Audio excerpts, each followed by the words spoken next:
Welcome everybody to Panfish Nation. Along with Mark, I'm Lyle, and Mark, we got a great show tonight. We're going to have a lot of fun with these guys, but I have an announcement I'd like to make right quick before we get started. My wife Cindy's nephew is 40 years old, and he has colon cancer. He's got just started in a new family in his family. He's very young, so if everybody could keep him in your thoughts and prayers, she would appreciate it. So would I. There's no reason for a 40-year-old man to be strapped down with stuff like that. And with any thoughts and prayers that you guys have, or any contact with the big guy, we'd sure appreciate it. Thanks so much. Mark, how's it going? It's going good, Lyle. Absolutely. He'll be in my thoughts and prayers, and I'm sure everybody in chat will be pulling for him too. It's going pretty good. Unfortunately, I just got home from awake and stuff, so there's stuff going on everywhere. Just keep everybody in there in your prayers, and we'll all get through this together like we always do. Correct, Lyle? Absolutely. What do you say we say hello to people in chat? Let's do that. All right. Would you like me to get started, or I'll read through the list? How about that? Yeah, that'll work. I see Betty. Betty wants everybody to know, or I think she would want everybody to know, if you're on antibiotics, stay out of the sun, because she really got roasted the other day. Yes, she did. And we don't want nothing to happen to our little sister, Tall Betty. This is true. So heed her warning and her experience. Avid Fisherman, what's going on? Avid, fresh off his Catfish Weekly show this week. Good job, buddy. Miss Chrissy Brown, my favorite Brown. Cindy Stokes, how are you doing, dear? Your prayers are coming out to your family, definitely. Country Boy Catfishing, what's going on, my friend? Ernie Brown, Fins and Foul, what's going on? Fishing with the Chad, good show, Chad and Dockery. I want to say hello to Katie because I'm sure she's listening in the background. Get Hooked with D. How are you, D? Always great to see you in all of these great chats. Unless there's a prize, because you and Betty, you always win that. Sometimes I hope if there's giveaway or something, if they're not in there, my chances are better tenfold. We got Great Outdoors Exploring. What's going on, Sean? There he is. James Dockery just popped up into the list. Jason Lamb, what's going on, Jason? Hopefully you're killing them catfish down there. Keith Dubois Outdoors. What's going on, Keith? Thanks for joining the show. I believe it's a new name. You don't look familiar. If you've been here before, please forgive me. Mike Sampson, what's going on, Sampy? How you doing, bud? Mr. Gadget Fishing, Outside with the Haze. What's up, buddy? I see Panfish Nation. Hey, that's you, Lyle. How did I get in there? Papa Ed, Ryan King, Stonefly 71, Straight to the Point Outdoors, The Block Experience, and the great Tim Molina. Let's see if I missed anybody here. They might have popped in. Fins and Foul, I believe I got you before. I think that's everybody for now. If somebody pops in during, or if you start chatting during and your name gets populated, we'll try and holler you out during the show. Absolutely. So, Patrick and Steve Corcoran, is that correct? Corcoran. Corcoran? Okay. Yes, sir. I found you guys watching you tie jigs on YouTube. And that is something that is extremely dear to my heart. I do a lot of it on some Saturday nights when some of us are not busy. 3 or 4 of us will get together and go live on Panfish Nation's YouTube channel.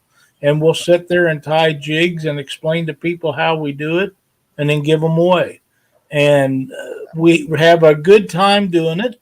And whenever I run across somebody that I like what they're doing, I reach out to them and try to get them on our show. And I was really impressed with the quality of the way that you built the jigs. Come to find out, you guys do a whole lot of other stuff too.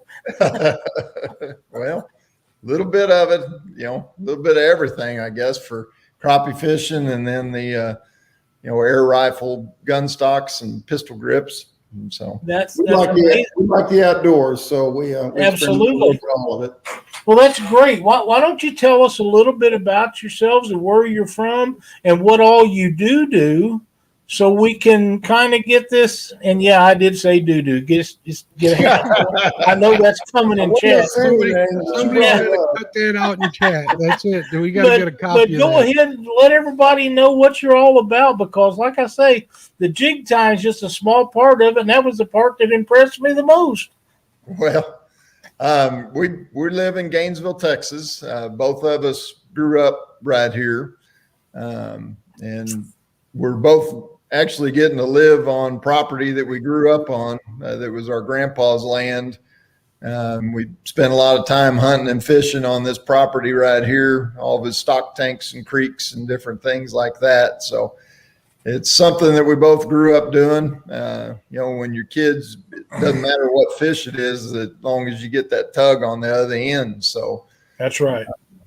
as far as my part of things with crappie fishing, and I kind of got my brother Steve into that whenever I went to college. It was something that I started doing then, and really fell in love with it. The vertical style jigging for crappie.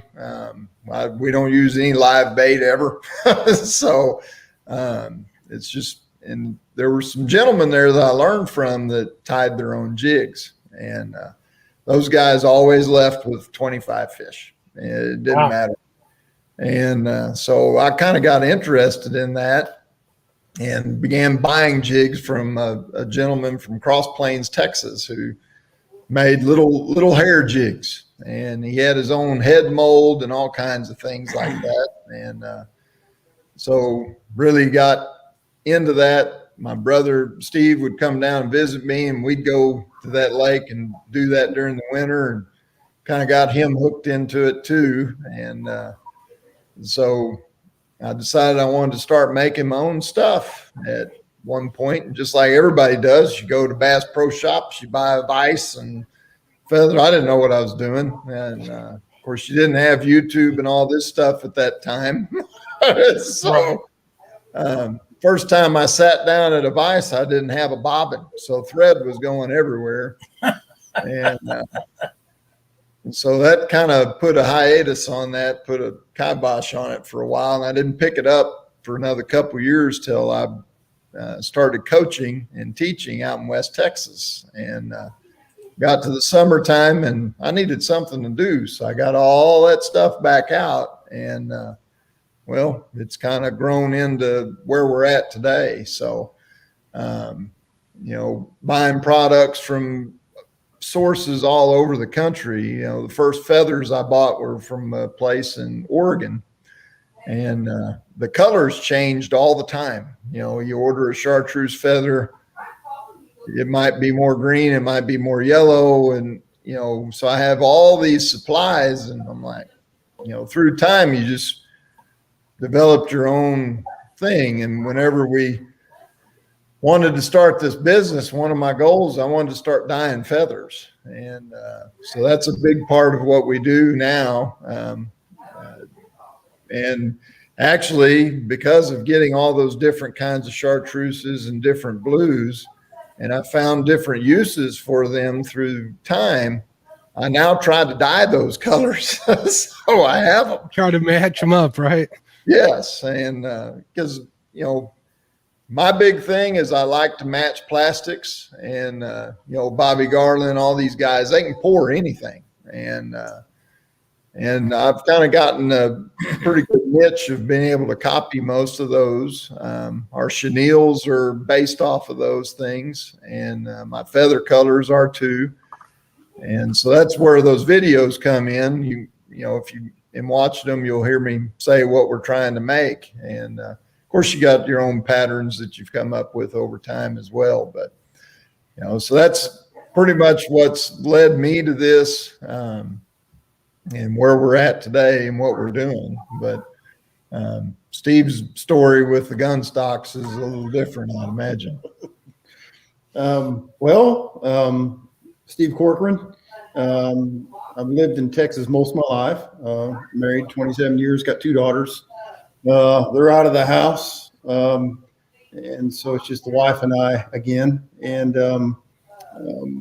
so how I got I've been woodworking since I was a young kid. I was just fascinated with carving wood and shaping wood. It's just, I don't know, it's like anything else, like your jig time and so forth. You get kind of fall in love with it. And at some point, I wanted to have my own business with my woodworking. So I started experimenting. Made my own takedown recurve bows. Did a few other things, and had a gentleman I worked with asked me if I would build some competition grips for his son's 4-H shooting group. I did that, and kind of had a few folks interested in that. Was building up a few things for the airgun industry just on the side while I had a job. Then my youngest daughter was diagnosed as a type 1 diabetic when she was 2.5 years old. Really kind of changed course for my wife and I as for what our focus was going to be. So one of us had to work out of the house when she started school to be there for her, go to school, do blood sugars, insulin shots, all that stuff. Small school, small town, not a lot known about the disease. They didn't even have a school nurse at the time. So I quit my job and so, I'll just do this woodworking thing and see where it takes us. I thought it would be something temporary till we got through and got some things figured out with her. But as it turned out to be an opportunity. Was blessed that I had a good imagination, the work ethic, and the skills to follow through, and turned it into a business. So that's how that got started. It was, kind of a push come to shove kind of a deal, but then it, like I say, we were blessed. I had an opportunity and we seized it. So that was that part of it. When I started this business, I called it Woods and Water Outdoors because I thought at some point younger brother here was going to bring in the water part of it. Once he completed his career out there at Monday, coaching and teaching. So that's how Woods and Water Outdoors started years ago, and now it's come together to what you see on both websites. So That's awesome. So is it all air rifles that you make stocks for, or do you do, let's say, a 10-22, anything like that? I've done some firearm stuff for some local guys. Obviously, we could get into all the stuff that's going on with firearms right now, but I can have all the work that I want with air guns without having any of the legislative stuff impact me. So. Gotcha. I just stay focused on that. I've done some firearms for some of the local guys, but I don't do anything with firearms outside of just a local area. I have all the work I want just with air guns, and I can charge just as much for the stuff, so I stick with it. Now, is it mostly competition air guns that you're building stocks for? So, I think a lot of people have kind of a misconception about air guns. Everybody thinks of air guns, grandpa's, Benjamin pump rifle. There's tons of those things out there. But the air gun industry has evolved like any sporting goods industry has over the years, archery, all of it. These things are sophisticated. They're powerful. They're very accurate. So people think of when they think of an air gun, they think of somebody standing there shooting an Olympic sport with an air gun. Well, that's part of it. But there's probably, and I know for a fact that recreational shooting is much, much larger. So you have a wide variety of air guns, anything from plinking, shooting your squirrels in your yard, to competition shooting, or people just like to plink and, with a nicely built gun with a nice piece of wood on it and just sit in their backyard and hit small targets or shoot paper, things like that. So it's actually a wider complement of activities you can do with air guns that most people just don't realize.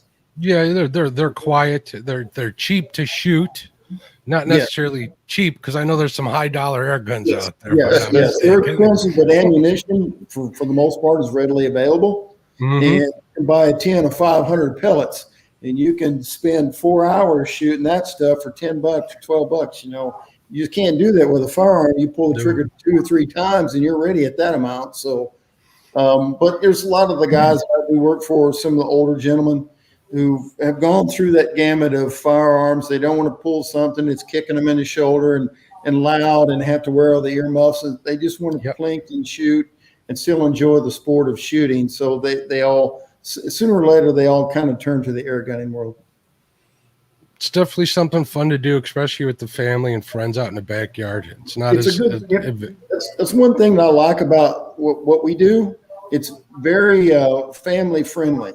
You know, shooting sports. It's finesse shooting, air guns, finesse shooting like archery, and fishing. Very family friendly sports. Something that anyone and everyone can participate with.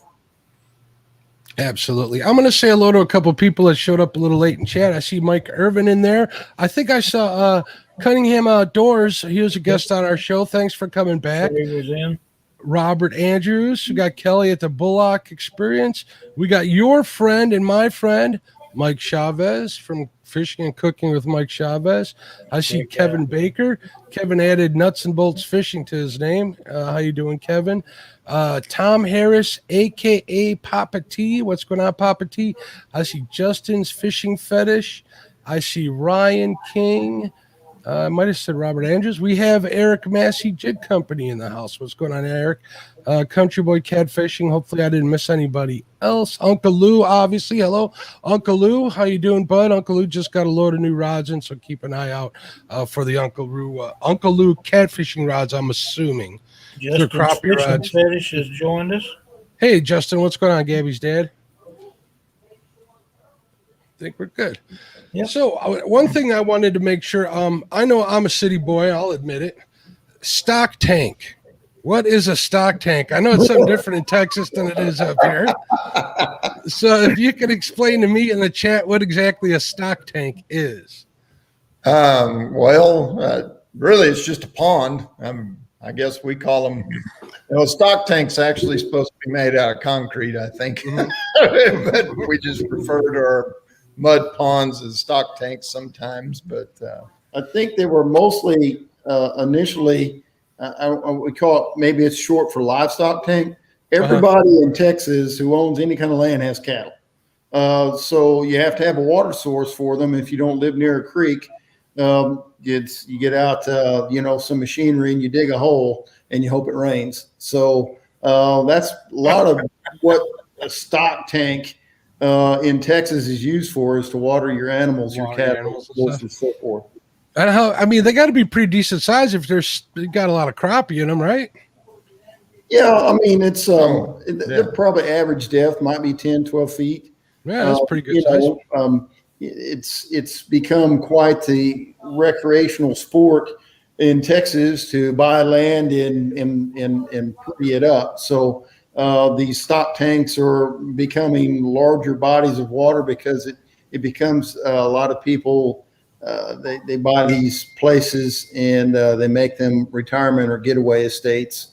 So these little stock tanks are growing into small lakes, not large lakes. So lots of fish.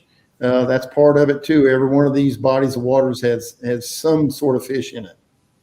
We have a person that's in chat sometimes, Becca. She lives out in Texas, and I know she talks about the stock tanks on her property and stuff. And the first time I heard it, I was like, stock tanks. I had this picture of this big steel thing she's fishing in, like a 10-foot round circle. So I want to make sure nobody fell for that like I did the first time and let the people. Well, some of this stuff, everybody from Texas knows what we're talking about. We're the foreigners when it comes to you guys. So that's quite all right. Texas is a great place, man. I really admire the state. I like to visit there. Like we were talking before, my wife was born in Texas, so it does have something. It's just that heat in the summer. I might come down there and visit you guys when it cools off a little bit and go fishing in your stock tanks. I'd be honored to do that. November through January is pretty hospitable then. Yeah, my kind of weather. So if anybody has any questions in chat, we're definitely taking questions. All right. So what are your favorite colors for crappie jigs that you're tying? Well, I've kind of gotten in the habit where most things are blue most of the time. I do a lot of blue, whether it be the bluegrass or your blue ice. Right now, my best chenille is called mahi, which is a darker blue.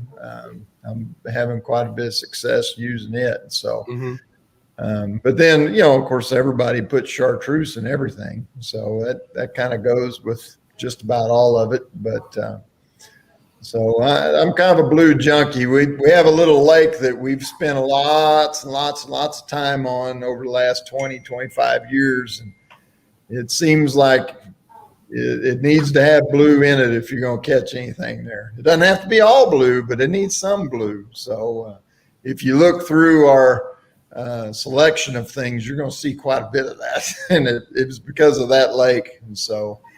And how can people find your stuff online? Where do they need to go? We're at woodsandwateroutdoors.com. Okay.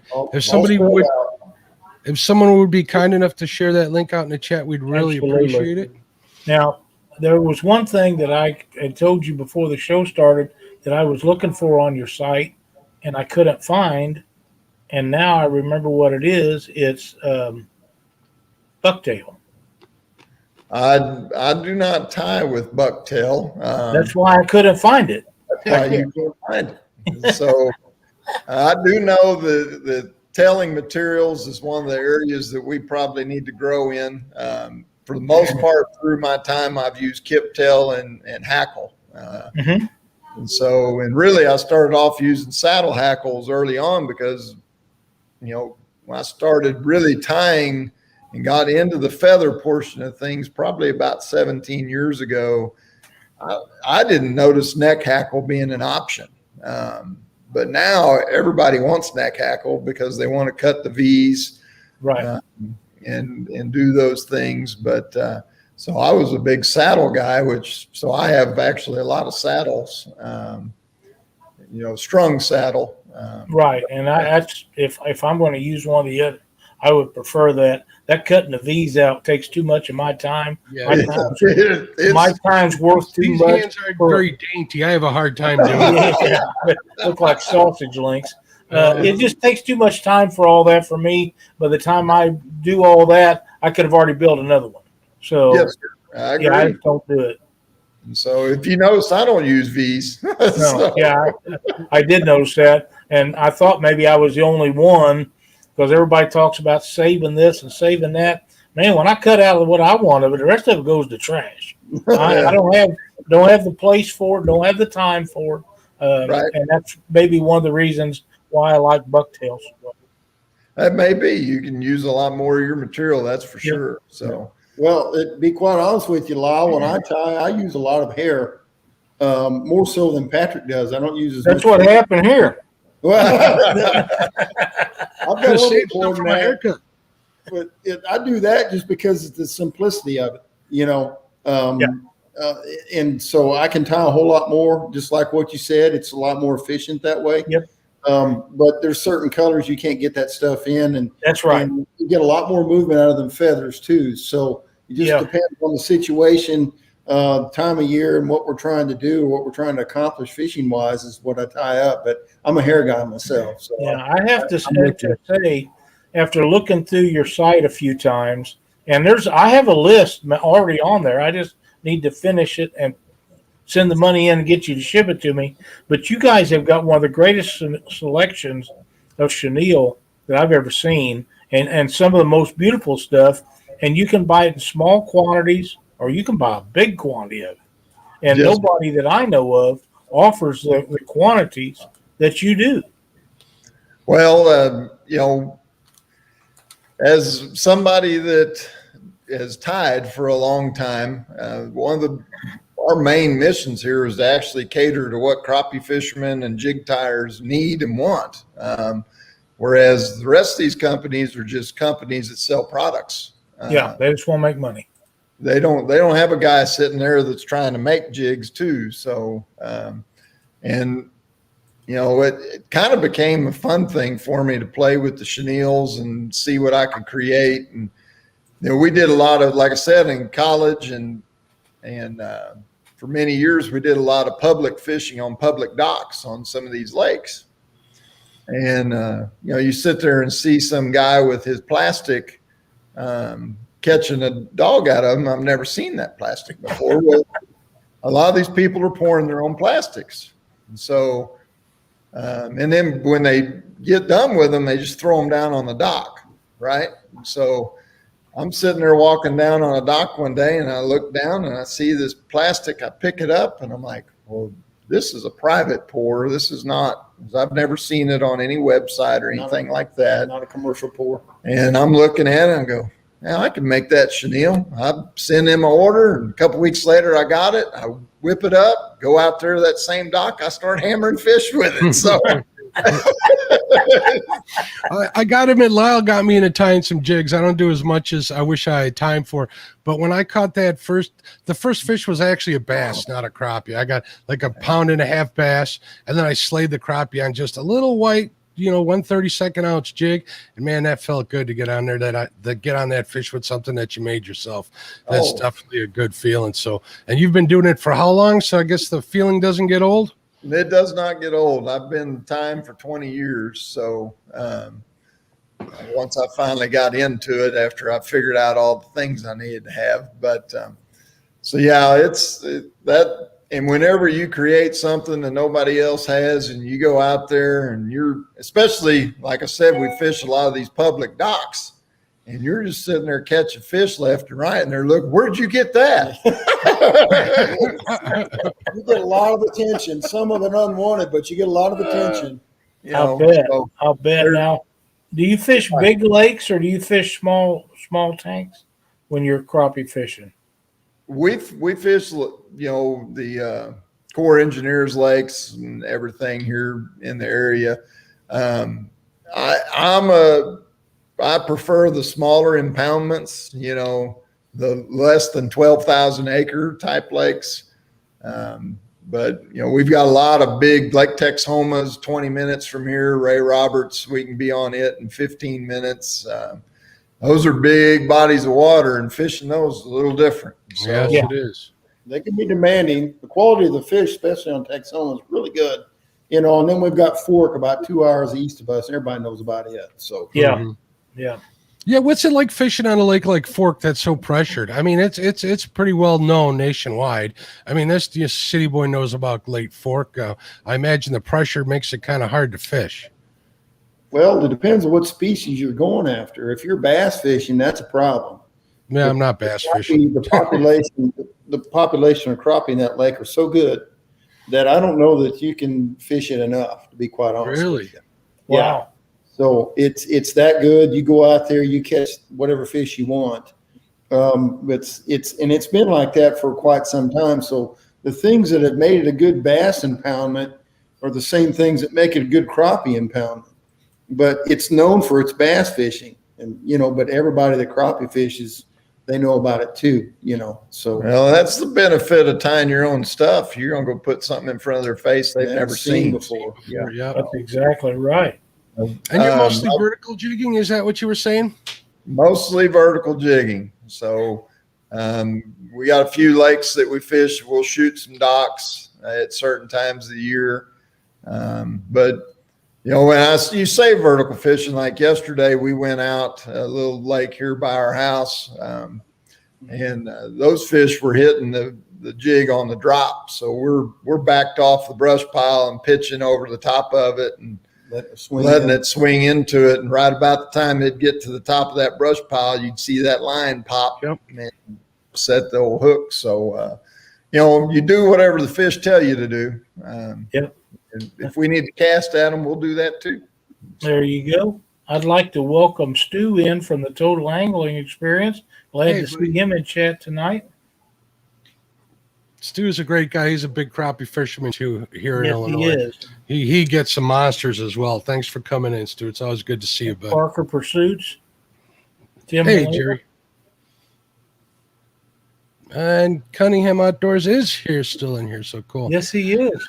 So when you're tying a jig, what are you taking into consideration as far as how it fishes, or is it just color? Or are you taking in consideration rate of fall, past and beyond, let's say a jig head weight and stuff, by the amount of feathers you put on there? How technical are you getting with it?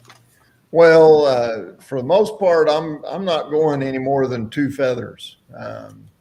Okay. In fact, I don't ever put any more than 2 feathers, because once you add a little bit of flash or any other material that you may be putting in there, that's more than enough. And I really like a streamlined jig. Mm-hmm. I don't like the big, thick heavy stuff. And not saying that there's not a use for that at some point, but for me, it's always been that real thin tail and almost like a stinger look. If you're thinking about a plastic. And as far as heads goes, for most part, I'm a 16th ounce. And then I've just now the last few years gotten to where I start fishing 1/4 ounce, especially during the winter. When we're fishing really deep, trying to catch fish in 35, 40 foot of water, we'll double rig 1/4 ounce jigs and slow troll them, off drop offs and things of that nature. So, you're going to fish whatever size the fish tell you they want. Yep. When they get real finicky, I'll go down to the 164th, 132nd and, work those real slow. And for me, I think every lake has its own personality. So I'd agree to that. I totally agree. Pink is a hot color here in the Midwest, and the lake I fished, man, they hate pink. They won't touch it. Right.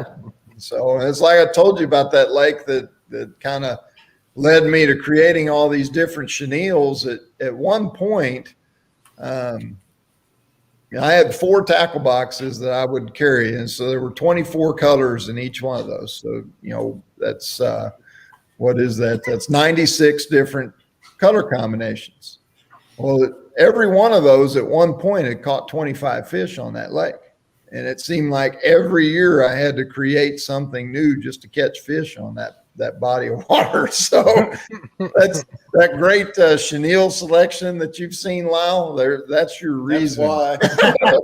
Yeah, I'll be making a visit. You got a couple of easy targets in chat as well, including myself. And you got this other guy in the catfish and crappie hat. He's gonna want your phone number so he can call you up directly. So I gotta tell you, when I started telling these guys about tying jigs and stuff, and we started doing this, Mark got it tying stuff, James got tying stuff, Chad got tying stuff, but Chad is an addict. Yes, he is a fly tying addiction walking on legs, and he's already been to your site. In fact, he's left a message in chat, says, "Oh my God, I probably will get into a lot of trouble on this website."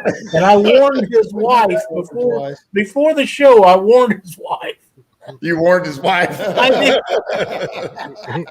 did. She said, "I told you," but yeah. There's some really cool colors in there. What are your favorite kind of jigs to use? Are you a traditional guy? Are you a sickle hook guy? There's this kind of discussion that's going on online between a couple of us and a couple of the YouTubers on whether sickle hooks are worth it or not. What do you think? Well, I went to sickle hooks myself. I don't know, probably 10, 12 years. Yeah, because I got tired. Our Aberdeens, it seemed like I would pull because we don't net anything. We're flipping them in. And I started noticing them Aberdeens just sliding right through the top of the roof of the mouth. And I don't know if it was the brand I was using or what, but when I made that move to the sickle hooks, that disappeared for me. You weren't getting them in the roof of the mouth? No, we'd get them in the roof of the mouth, but that hook would not come out.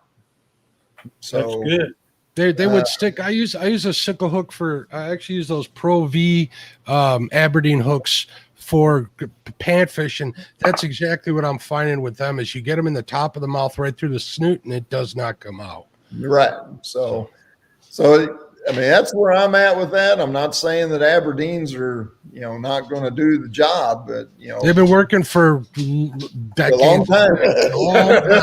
So it's really, so much of that stuff comes down to everybody's personal experience, personal preference. Yep. And confidence. Right. And, with the different rods that you're fishing, I'm not sure that doesn't make a difference on those hook sets too. And I totally agree.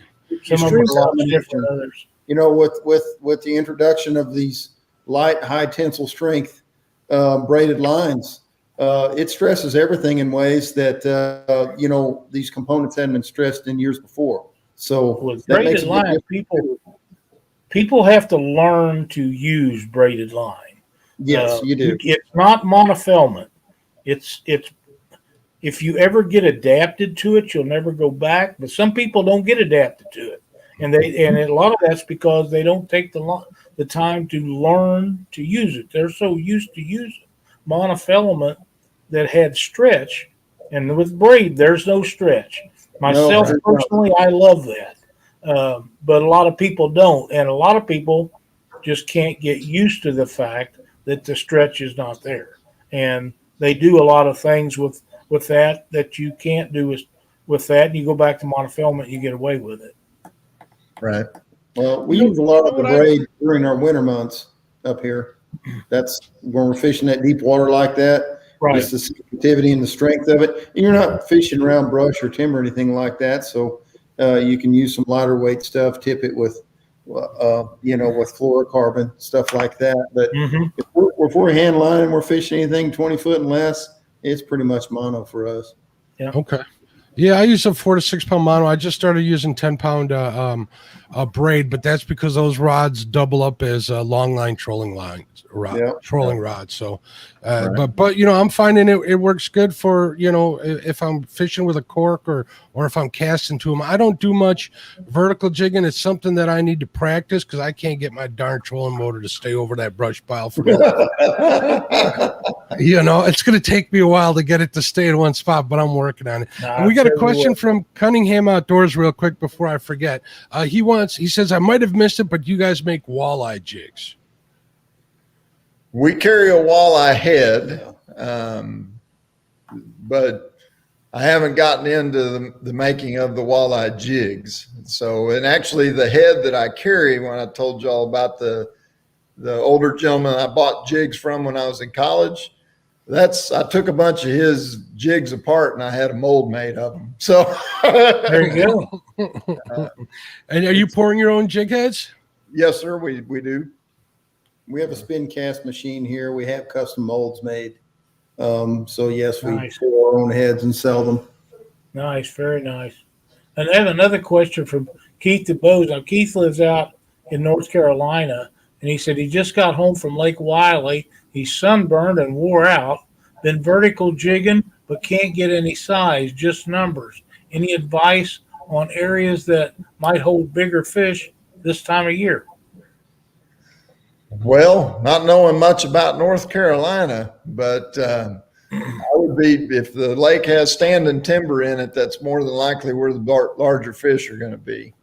And a lot of times during the summer, you got to wade through all them small ones to get to the big ones. And so that's true.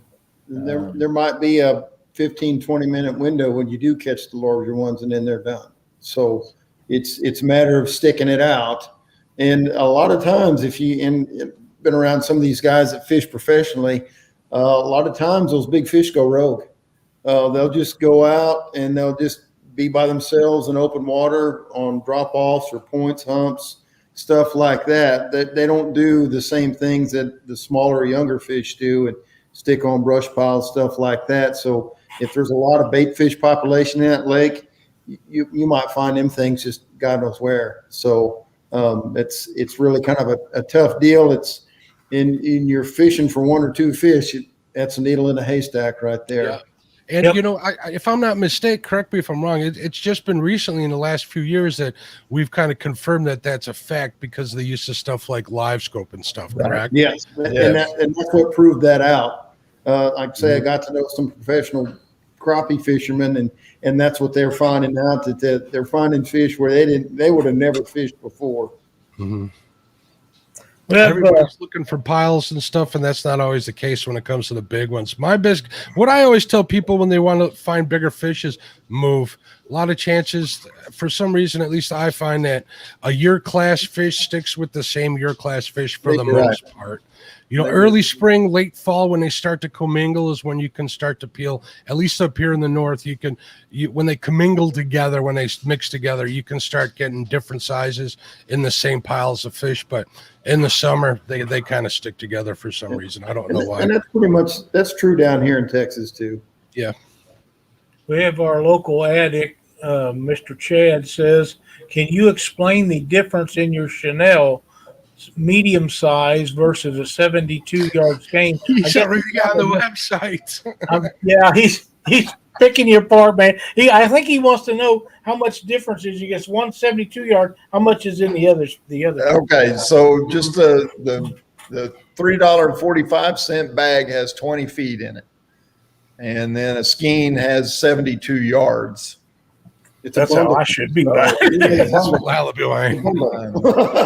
And all of our chenilles are size 4, and then we also carry a large size chenille that is a size 8.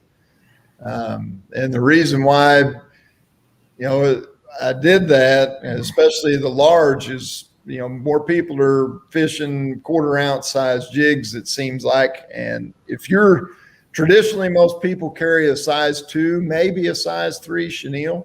So if you're tying a large jig, those guys are triple wrapping those things, and you're using 12 inches, to make that jig instead of 4. And yes, and with this large chenille, you're going to use 3 to 4 inches to make that jig, and it's perfect. And so. Also makes for a fuller body too. I agree. Right. I like them to look full. And then, so the size 4, depending on which type of chenille it is, if it has a lot of crystal combined with the rayon, those will tie a little smaller.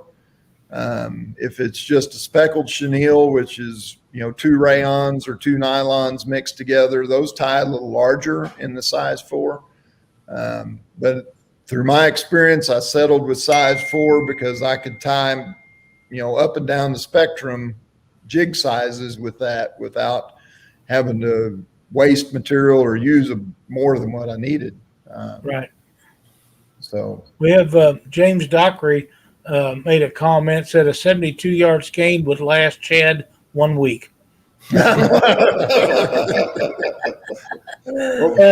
Stu over at Total Angling Experience says big fish are looking for shade this time of year, standing timber, docks, etc. Probably bridges too, I'd imagine. Correct? I guess, yeah. That's a great analogy. And there was something in here. Somebody wanting a hat. You might want to address, Mark. I don't see it now, but somebody in here had made a comment. Oh, Ryan King, I'd like to get one of the catfish and crappie hats. How can I go about that? Ryan King just messaged me on the Catfish and Crappie Facebook page if you have Facebook. If not, you can email me at mark@catfishandcrappie.com. Sorry to interrupt you guys. I am out of hats now, but I hope to have some soon. So I'll let you know via email. Thanks for asking, bud. And welcome, Mike Greenwell. Eric Burnside.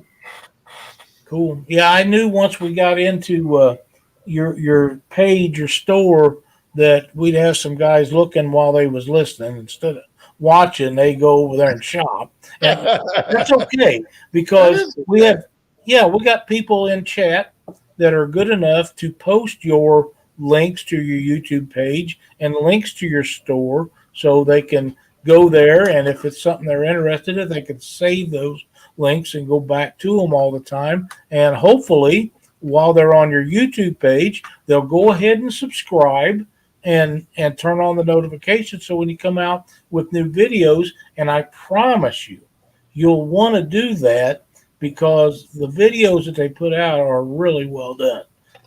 I've watched all of them, I believe. I might have missed one, but I'd be surprised if there's one that got by me, because when I get intrigued by somebody doing good jobs, I usually binge watch them till they're done. And I'm pretty sure I got all yours. Well, I keep them very, very simple. I try not to, because I know people are going to sit there for 15 minutes. Oh, I would, yeah. So, but you're right. Some don't. some don't. But you explain how you go about doing the jigs and stuff, and there'll be a lot of people that follow Panfish Nation. They'll appreciate that because they can go in there and see exactly how you do it. And if they're into tying jigs, they can go ahead and make some. And if they're not, then all they got to do is get a hold of you and they can order some up. They can do that. They can do that as well. I got a self-serving question here. How do you tie a monkey milk looking jig? Well, you want to explain that from watching the video? No, I'll let you do it because I've been working on one. If there's a video, I'll go watch it because that's the hot color where I fish this time. I don't have the chenille that you've got that I think it takes to make that. I've tried it with some of the stuff I got, and it don't turn out nearly as nice. So the chenille is in the order that I have waiting on my computer to send in. But I was waiting to see if you done Bucktail. Go ahead and do it. That chenille's been flying out of this building. I will tell you that. I'll bet. So the monkey milk, and even this chenille that we have, when it gets wet, it's going to be a little too dark. And you cannot create a chenille that is that light and have the colors in it that people want to see. Mm-hmm. So, that's where the plastics has a little bit of advantage over these materials, the rayon and nylon. So, in the tail, I use all pretty much flash stuff. I use a blue pearl flash, a green pearl flash, pearl bait fish emulator, and then something that is called predator wrap, which is barred black. And so, which is a very neat material that I don't really think too many people know about. So I put a little bit of that in the tail to give it the black specks that's in the monkey milk. And then we use the blue milk chenille, but like I said, it gets dark when it gets wet because of the black mylar that's in it. That just turns it really dark. After dark isn't a bad thing in clear water, though. No, it's not. But after the first time of fishing that jig, when I made it with that chenille, mm-hmm. and I didn't have the results that I wanted from it, so I was like, man, I got to make a change here. So what can I do to lighten this thing up? So I just took a pearl estaz and wrapped it over the top of that chenille. And next time I went fishing, I caught fish. There you go. So that's our monkey milk jig. So you kind of like gave it its own monkey milk camouflage by adding the stripe and breaking up that dark color, right? That's exactly what I'm thinking you did, right? Right. That's what we did with that. Diffusing it. Yes. And personally, I could be wrong, but I think the reason why colors like monkey milk or clear colors or really dark colors work real well is because fish can't really see them as well as they can other colors, and they just hit it out of curiosity, right? They see some sort of shadow or something like, hey, I'm going to miss this. And would you agree with that kind of statement? Well, with your dark colors, I think it presents that shadow. I mean, the light, mm-hmm. So with that monkey milk, I see that looking like your bait fish all day long and tomorrow too. So, especially the way that blue and that green shimmer comes out of it. Mm-hmm. There's just something about that. And whoever, came up with that plastic, kudos to them, because it's an outstanding thing. And now you're starting to see it incorporated into other designs of other lures. People are putting a chartreuse tail on it, mm-hmm. So it's something that's really working very, very well. So it was my goal to come up with something because like I said, I'm not buying plastics and I'm not fishing with minnows. So I've got to figure out a way to make these things that are working. Well, that says a lot, it says a lot about, pardon the expression, you either put up or shut up. You're actually going through and figuring out what works and following through with it. So that's a good thing. So I like to hear that. Mo Creek Fishing's in the house. What's going on, Rob? How you doing? Maurice Cason would like to know what you guys' YouTube channel is. I guess it's probably under Patrick Corcoran. I think whenever I believe set it that is. up, I wasn't thinking about the business maybe. Yeah, I believe that's correct. You are the Like, business. got Parker Pursuits and Mo Creek Fishing. You will be getting an order from this gentleman. His name is Robert. I promise you, he's already looking Yeah. at that page too. Mm-hmm. There's one thing, we've fished Texas, Oklahoma our whole lives, but we're actually getting schooled on other ways and other applications for catching fish from people ordering different products across the nation. Kind of get an idea what guys are using, in Indiana or somebody using in North Carolina that we would have never thought of before. Even though Patrick had the colors here through his experimentation, we're finding some of the stuff he experimented with here didn't necessarily work here. The guys are born like crazy somewhere else. So his instincts were great.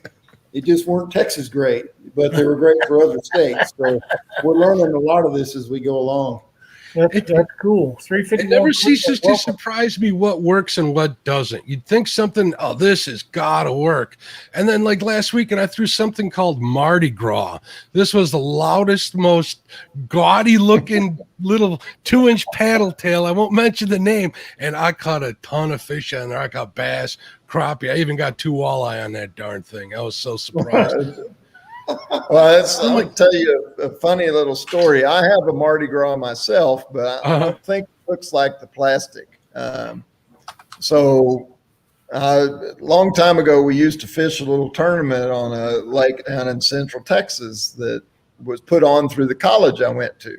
And so I went to Hobby Lobby and I found the metallic thread. You know what I'm talking about? Embroidery thread. It's multicolored. And there was a color called Mardi Gras. And I thought, man, that sure looks cool. So I took it and I used it for the body and I used it for the tail, put a pink head on it, and then put a little bit of white in the tail to bleed it down a little bit. And so I tie up about 10 or 12 of those to go to this little fishing tournament. And it was the only thing we could catch fish on. That was it. This little, what I call a thread jig, because that's all it wasn't nothing to it. You know what I mean? And so that was all we catch fish on. We lost every one of them I had in the brush and everything. So I go back to Hobby Lobby and I buy every little strand of that they've got. And then use that all up, go back again. They don't carry it anymore. And I'm going, oh, shoot, I need this stuff. Get online. I find 3 reams of it left in the entire United States and get them. And when I say reams, they come in little 10-yard spools, Oh, wow. That's it. That's all there is. They don't make it anymore. I'm like, so I had to make a chenille. That works. But I have saved those 3 little rolls. Or actually, I only have 1 left. I've got 1 little 10-yard spool left, and that's being saved for a special occasion. So, We got any more questions in chat here? I'm looking. All right, so crappie fishermen, we love to eat crappie. Are you guys crappie eaters? oh yes, Yeah. absolutely. What's your favorite way to cook crappie? Ooh, well, probably, you can't just beat good old fashioned fried crappie.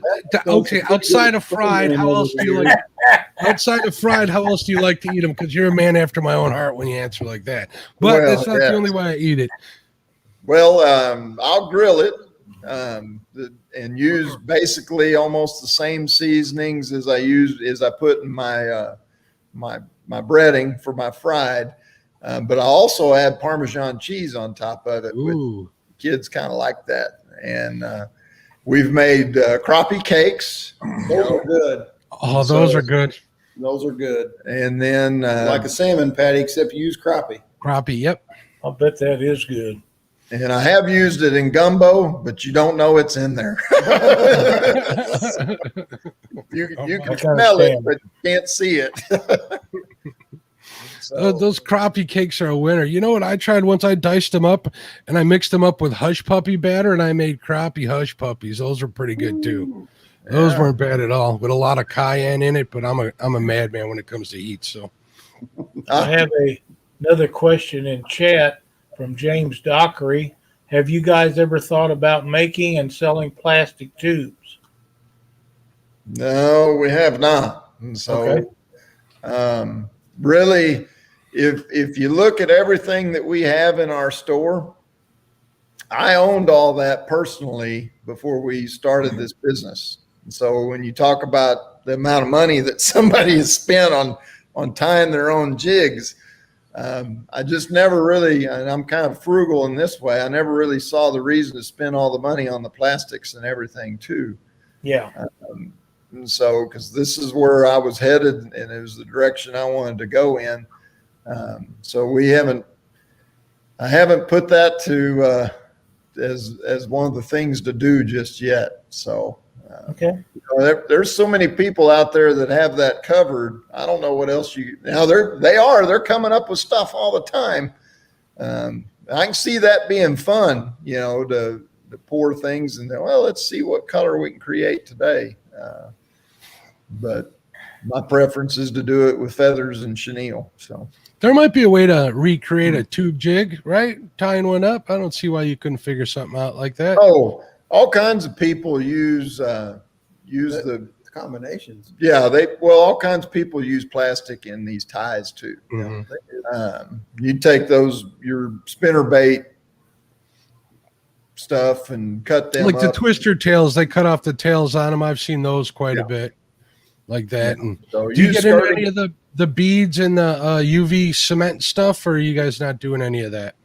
I haven't gotten into that. I got a couple of my clients that are keep showing me stuff and saying you need to try this and that. So when you ask me, I'm a pretty basic guy, just old round head with just some paint and or maybe no paint and just go on with it from there. So yeah, don't mind me. I get carried away like this conversation today. I've been stepping all over Lyle. Lyle, you got any questions for the? No, I'm reading the chat. Chad says, "Oh my God, Rob, are you looking at that chenille?" Rob says, "I am." We're out of quite a bit of our stuff, and that's just kind of across the industry. I think right now everything's hard to get. And everybody, Danville's behind, and so it's going to be a while before that we're completely stocked back up again, unfortunately. Well, is that a lot of that due to shipping since the coronavirus episode? Well, I think what happened is everybody got, they needed something to do. And I think a whole bunch more people became jig makers. Became tired. Time. Yeah, they're at home and they sat there and watched YouTube videos and said, well, I want to do that. So yeah, that's exactly right. The industry just got hammered and they, people can't keep up with production. So and I also think, and I'll put this out there that, Danville catered to fly tires for many, many, many, many, many years. And I think crappie fishing has taken over the chenille business. And so a lot more of that material is being used than it's ever been used before, because you don't need that much of it in a fly. No. So things have changed, and I think maybe they've been caught off guard a little bit. The industry hasn't caught up to what's happening. That's what it is. I think you're right about that. Hey, SK, how you doing? This ought to be right down your alley. One of the premier jig tires in the nation has joined the show. Hello, SK. I know him. We chatted a little bit. Yeah, he's quite a guy. Quite a guy. He also does shows on Wednesday nights. Comes on Yes. late, like 10 o'clock. I'm in there most of the time. Was in there all night last night. This one here just don't seem fair. Blames me for having you guys on. Oh boy. But hey, you know what? If we get you a couple of sales and a few subscribers to your YouTube channel, this show's been worth doing. Oh, absolutely. So I hope it works out.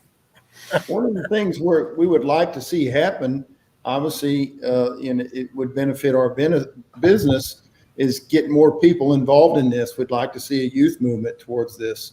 Absolutely. You go fishing, and typically it's an older crowd that are crappie fishing, but I don't think people quite realize that crappie are a lot easier to catch. They're more plentiful. You can have, if you want to have a big time tournament crappie fishing, you can, just like you can bass. I think it's a much more inviting sport for people to participate in. So we'd like to see a youth movement towards crappie fishing, and thus jig tying and everything that's associated with the sport.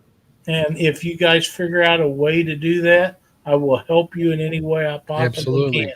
Well, having shows like this obviously helps. Patrick and I started fishing this little crappie tournament on one of the local lakes on Tuesday nights. There's as many guys fishing this thing as any local bass tournament going on. That's so awesome. So it's gaining some momentum. I had told you about Rob, and Rob is Mo Creek Fishing. He's got a 4-year-old granddaughter that we done a live show with her tying jigs with him. Oh, no kidding. Oh, yeah, And he done a video of taking her fishing using her jigs. Oh, Awesome. Good. That's It good is. stuff right there. That's this kind of stuff that will. But all 4-year-olds are not interested in doing it. And her attention span didn't last the entire show. But she can tie jigs. There's no question about that. Awesome. She can do it. She even sent a few of her own jigs out to a couple of the viewers that were watching. That's night. right. It was pretty That's cool. cool. Yep. She's Avid wants to know if you guys make nymph jigs. Me and the little bitty stuff, I don't know that we get along very good. We don't quite have the sausage fingers you got, Mark, but they ain't small. Man, you know what's not fair is when I get a 12-inch crappie and these big baseball glove hands of mine. It looks like a little guy. Really does not much for my social media game, but we're working on it. I just haven't. I don't know. I hadn't sat down to try my hand at that stuff. I sit there and look at pictures of them and think, man, I don't know. And so I used to do that stuff years ago when I done a lot of fly fishing, which was a long time ago. That's where I got started doing this stuff, and then recently graduated over from tying flies to jigs. And as I've got older and my glasses got thicker, it's easier to tie jigs than it is to tie flies. right, fact. no doubt. I've got a few of the little hooks. Yeah. There you go. I was thinking about getting those big bug-eyed glasses they sell everywhere online for tying jigs. Right. Whatever it takes. One of those lighted glasses that's on a swing arm, we can swing it in front of you. I got it. The only thing is my wife took it for her needle point. From me. All right, last question for me. What's your opinion on like live scope and live imaging stuff that's out there these days? Well, I guess it seems to be get with the program or get left behind is about the way it looks. And so It does, doesn't it? When that stuff first come out, and a friend of mine, he really keeps up with all the new electronics and everything like that. And so he's got one of those good jobs where he can fiddle with his business, but play on the side with, looking at fishing equipment all day long till I saw that come out. And I thought, well, there's no way they're going to let that in the tournaments. It's taking it all away. Everything, it's all gone. There's no hunting. The hunt is over. You're not using fishing instincts anymore. You're using, information to be successful. And it probably depends on what you're wanting to do. If you're wanting to do it competitively, you got to jump in. But you don't need that stuff to go out and catch crappie. It's not needed. Simple electronics. How many people still fish with cork and minnows off the bank and catch all the crappie that they want? So it depends on what your participation level, where you want that to be. If you want it to be at the highest level, you're going to have to buy in. But Patrick and I fished for a lot of years without stuff like that. We caught as many fish as we ever wanted. So it depends on where you want to be. I'm going to put my 2 cents in here real quick. If you want to be competitive, you're going to have it. You know what? When I'm catching fish, I'm not thinking about live scope. When I can't find them suckers, I'm wanting a live scope. Right. I watched the ACT tournament. I think it was on Truman the other day. A couple weeks ago? Yeah. And in the weigh-in right there, they announced that there's going to be another tournament, and you can either enter non-live scope or you can enter and use live scope. So there are going to be 2 divisions. And wow. So I thought that was really, really neat. And of course, the guy advertised it as we need 50 boats in each division. And it was apparently what people have said they wanted to do. And so he said, as long as we get participation, we'll keep doing it. So I think that's a great idea. Have 2 different classes, split it up a little bit like that, and then afterwards, the 2 sides can fight it out over who's a better fisherman. Right, a brand champion, right? Yeah. Exactly. Well, that's a tough call. I knew when they come out with that. When it first come out, I really wasn't too worried about it. But after we all seen how good it really was, and all the other companies moved towards something like that. Even though I have a 360 imaging, which is not the same, but it does amazing stuff also. I knew at that point that something was going to have to give, because the people that couldn't afford the new technology was going to be mad, and the people that didn't have it was going to be mad, and the people that had it, it was happy. They sure were. Yeah. And still are, Yes. Well, and a lot of people spent money that they probably weren't wanting to spend just so they could continue to be competitive. I agree. Or try to be. I think a lot of them have spent the money. If their wife knew how much they spent, they probably wouldn't be spending it. You're probably right about that. I agree. Guys, I got to tell you, it has been an absolute pleasure having you on here with us tonight. Absolutely. I'd like to extend an invitation for you guys to come back and visit with us again. Maybe when you get your inventory back up to where you consider it needs to be, and you'd like to share that information with people, contact me, because I think we've had a wonderful show tonight. I hope you get a bunch of subscribers to your YouTube channel. I hope Chad and Rob don't buy all the stuff before I get my order sent in, because I know they're in there just beating it to death right now. But I hope that you do some good with that, and we'd love to have you back on the show with us at some point. I had a pleasure talking to you, gentlemen. It was a real good time, and I'd like to extend an invitation to have you on my show too sometime in the near future. So I really appreciate it. That'd be great. Very good. We appreciate y'all reaching out to us and giving us this opportunity. So it's a pretty neat deal. Oh, well, thank you guys so much. We've been going on a little over an hour, and I done a 3-hour deal with a gentleman earlier where I was helping him with a live feed, so I'm about live feeded out for the evening. I bet you are. It was a great show with both was. of you, and maybe next time we could talk about Steve's